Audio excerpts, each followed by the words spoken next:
The Entrepreneur's Library, episode 91. Welcome to the Entrepreneur's Library, the only book-centric podcast that reviews all the top-selling business books and shares authors' perspective firsthand. This is your resource to finding the next great book that will enable you to grow personally and professionally.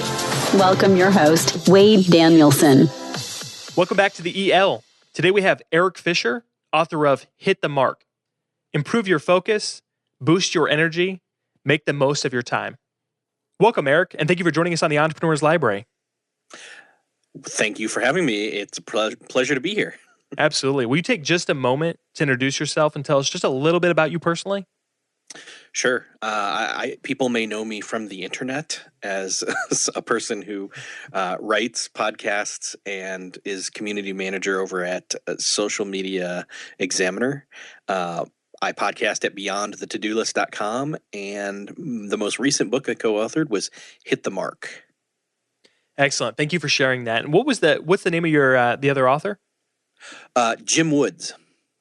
Okay, Jim. Okay, fantastic. So let's do that. Let's jump right into your book, Hit the Mark, which was made available for purchase September 8th, 2014. And Erik, we're going to move quickly, but we're going to cover the top questions that our listener/reader would like to get answered. And it starts off with, what was the inspiration behind writing Hit the Mark? Well, the idea was that basically we want you to make the most of your time, ultimately improve your focus, boost your energy, and make the most of your time, because that's what's going to drive the bullseye, the arrow into the bullseye of your goals. Our previous book was called wow, I'm blanking on the title for some reason, which is horrible. Ready, Aim, Fire? Ready, Aim, Fire, yes. It's because I was looking at the cover of this one that was sitting here, and it's all about getting ready. It's all about taking inventory. It's all about preparing and thinking about where you are and where you want to be. But then once you've got that bullseye set up, you have to then do the work. And that's where that was the inspiration for this one. We knew we needed to go to a place where we talked about those things that help you continue to move forward and have forward momentum on those goals. And furthermore, hit the mark in make sure that you actually get the work done. That was the thing, is like Jim and I kept talking about, it's good to know what you want to do and, have goals and all that. But if you're not then working on them, what good are they? Yeah, it's huge. And Erik, there's a ton of books that come out every single month, and I guess for that matter, year, on goal setting and trying to hit your goals and those different kind of things. So what makes your book different from the others regarding the same topic? Well, I think the first book was different because it was very much walking you through the process day by day, step by step. You could sit in one sitting and read the whole thing straight through, or you could do one entry at a time over about 30 days and really keep the momentum going that way.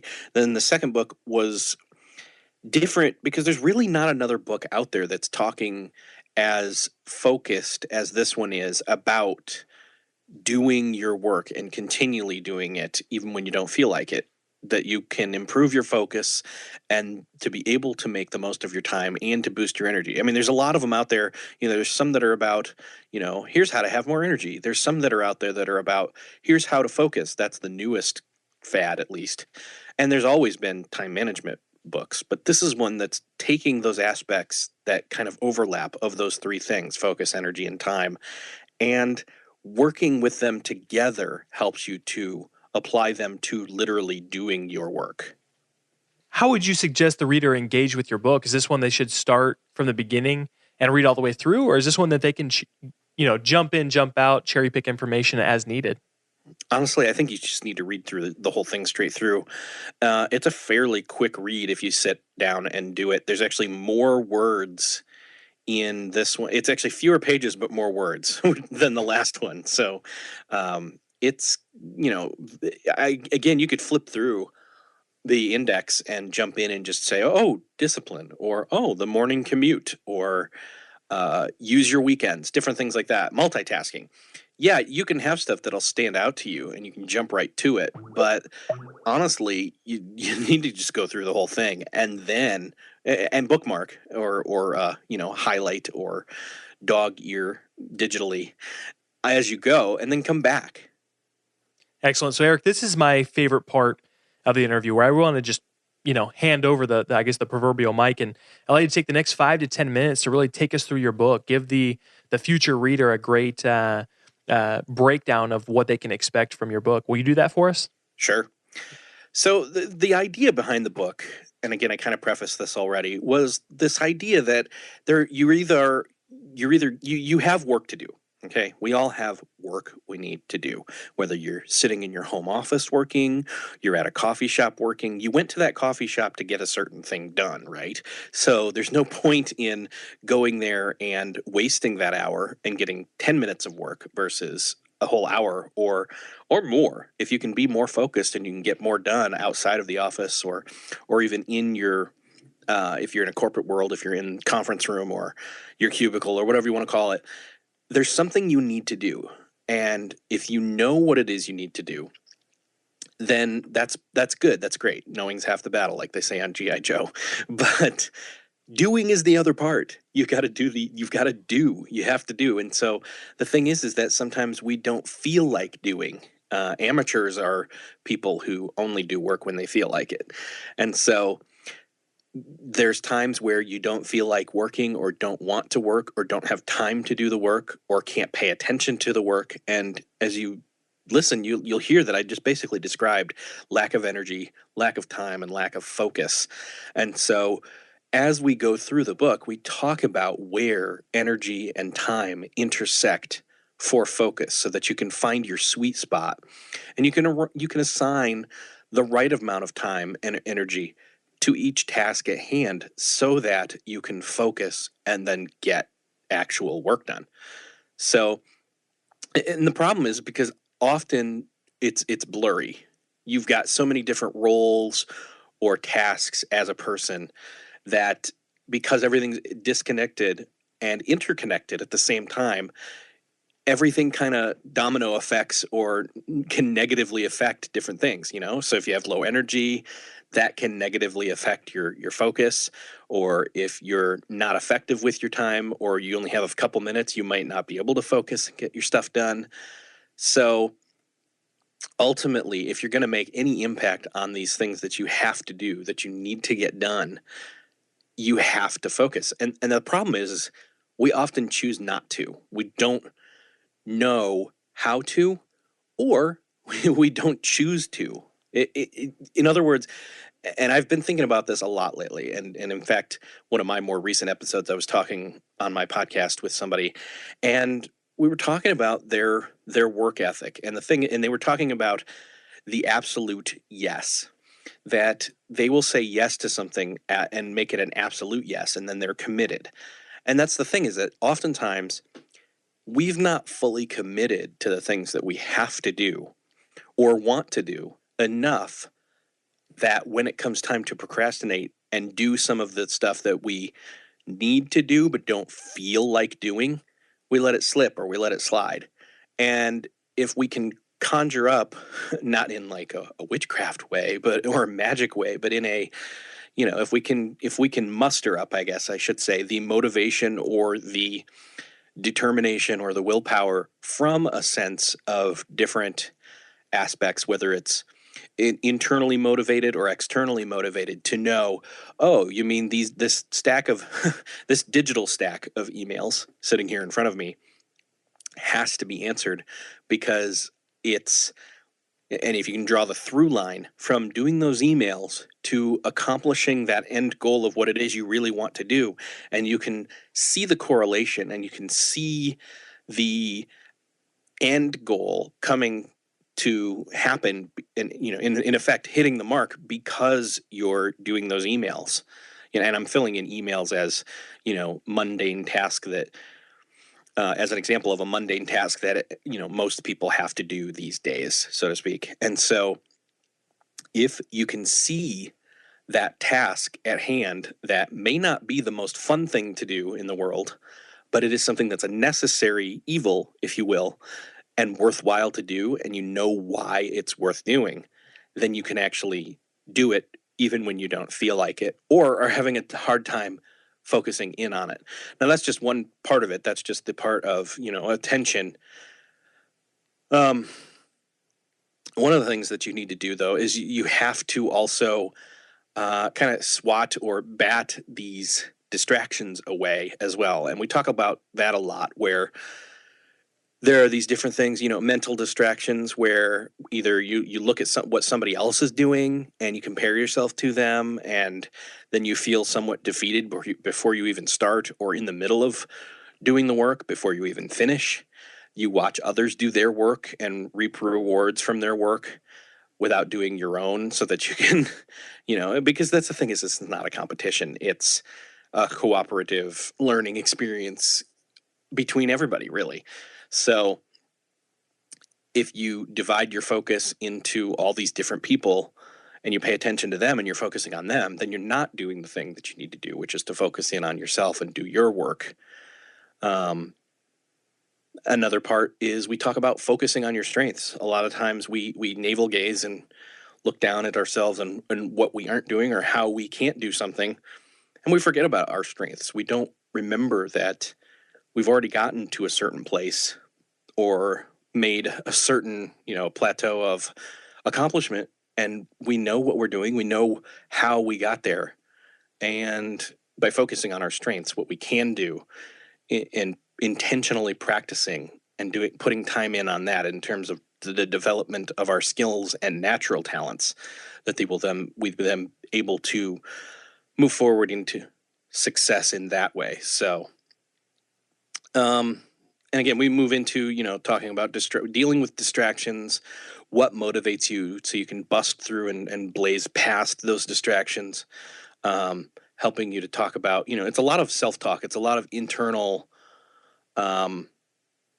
walking through what you think and feel, because as gushy and, mushy as that can be sometimes, it's also half the time what's really distracting you from getting your actual work done. When you rationalize things as real work that aren't real work, then you instill bad habits into your routine and you end up not getting anything done, because you're justifying work time and energy and focus on things that you shouldn't be doing, all the while saying it's quote unquote work, whereas you'd be better off spending your time and energy and focus on something else. So sometimes we'll talk about convenience or automation or instant pleasure, and a lack of discipline is really what we're talking about. So, and we've got to constantly battle ourselves when it comes to that lack of discipline. I mean, if you want focus, you have to have discipline. There's no way around that. And again, like I said, amateurs only do the work only when they feel like it. And it's like in the military, it's discipline it's external at first, but then it gets internally driven into you to where you're a fine-tuned fighting machine. And so, yeah, we talk about that. Let's see, what else do we talk about? So as we go through, there's oftentimes also learning to say no to things. This is, the opposite, or part of what I was talking about earlier. And when I have a guest coming up on the podcast to talk about, is where they're absolute yes. It also implies that there's also saying no to things. And what they'll often do is they'll say maybe, and then they'll be able to look at a calendar or something and then give a no if they know they can't give an absolute yes to it. So they can say maybe, or they at first, and then they can kind of defer that answer to the point where they can back it up by saying, no, sorry, I'm unable to attend, or something like that, by looking at a calendar. And that's ultimately what you have to do with your landscape of time, is to look at what has already been said yes to, and where those you only have limited time slots. So, and we understand that. We understand there's limited time and there's limited space in our lives. Somehow we don't always follow through on that, though, and we say yes to things, and we should be instead saying no to them, because we do not have enough time or space in our calendar to do those new things to the best of our ability. So, yeah, so I mean, it is this is a labor of love, this book, because it's stuff all of us struggle with every single day, in terms of how the heck even though I want to be successful, how do I get my work done? How do I push the needle forward every single day, even just a little bit on days where we can't seem to focus. How can I get my focus back? How can I lift my energy? How can I hit the mark? Erik, you did a fantastic job of giving us a great summary of what the book's all about. And this next question, I feel like sometimes is kind of mean because we're asking you to break it down even further. And that's if the reader can only take away one concept or action item or principle out of your entire book, everything that you just discussed with us, what would you want that to be? I think, well, there's a lot in there. So to really pick and choose, or to really go down to like the essence of it, I guess I would say you have to look at where you are not hitting the mark and analyze why you're not hitting it. And then through trial and error, figure out why you're not and how you can. And that's what we kind of walk you through is again, it's a different kind of process than we did with the first book, because the second one is more of an analytical, hey, it might be this. Hey, it might be this. Hey, it might be this. By the way, all these things are connected. And you really have to kind of do your homework as you go through it. But I guarantee you, you do that, you read through it and you do your homework as you walk through the book, you will overcome some of the things that have held you back from getting your work done. Excellent. Erik, this next question is a little bit odd because we're asking you, do you have a favorite quote from your book? Something that you or your co-author actually wrote is what we're looking for. But something you think, or I guess your book's already out, so maybe something that's resonated with your audience. I think there's a couple. One of them is when you work at the right time, you get more work done. And that kind of refers to there are different times of day or even different days of the week or even honestly seasons. We're going into the winter now, so it's one of those times where it's harder for me to get as much done, and so and I'm very well aware of that. So what I do is I actually will change the style of my work to a different kind of um, type of doing. In other words, instead of planting or harvesting, or there's planting, there's harvesting, there's let's see, what are the other ones? Reaping, and so by knowing that, it's like, okay, I can't at this season of whether it's season of life or even literal season of the year, there's no way I'm going to sit and write a ton because it's dark out in the morning, it's dark out way too early in the evening, and during the day I'm getting just what I have to get done. So I'm not going to be taking on any extra projects right now. I'll probably do a lot of reading and kind of cataloging and screenshotting or highlighting of those things to be able to bring those back out again at a different time. And so by knowing that, when, time of day, time of week, time of month, and even time of year it is that you get your best work done, or what type of work you can get best done at those times, you need to know that for yourself so that you can do good work. That's something I've never actually, I don't think I've read about or either done for myself, actually taking a look and seeing, what season, because I totally get what you're saying when that daylight savings happens and then it's cold and those different kind of things. It's definitely a different feel, with the season. So that's awesome. I have to rethink on that more later. But our last question for you is, obviously your book's going to create some paradigm shifts, going to have a huge impact on other folks. And we're asking you for the same thing. What's a book that you've read that's created some paradigm shifts in your life that you can recommend to our audience? Well, obviously the first one for me, the main one, has been Getting Things Done by David Allen. In fact, I'm very excited to talk with him in a very upcoming new episode of my podcast. He'll be on for a second time, and we're going to dig deep into the next version of that book, that his systematic approach to getting stuff, knowing what it is you need to do, collecting, curating, and looking at what it is you need to do and how you need to do it, and just getting it done. So I'm just super excited for it. That's awesome. I'm glad you mentioned that. We had David Allen on, I think it was episode 19, and he was fantastic. And you can tell he lives when you're scheduling things with him. He lives what he teaches, and you can tell that just by, again, trying to book things with him and talk to him, that kind of stuff. Yes. So it's good time. And when does that? Is the new We talked about earlier. Is it January that new updated version comes out, or do you remember? I think from what I last remember hearing, it was February, and it's now March. Okay, gotcha. So it's going back. Okay, yeah. Fantastic. Phenomenal book and fantastic guy. So that's great.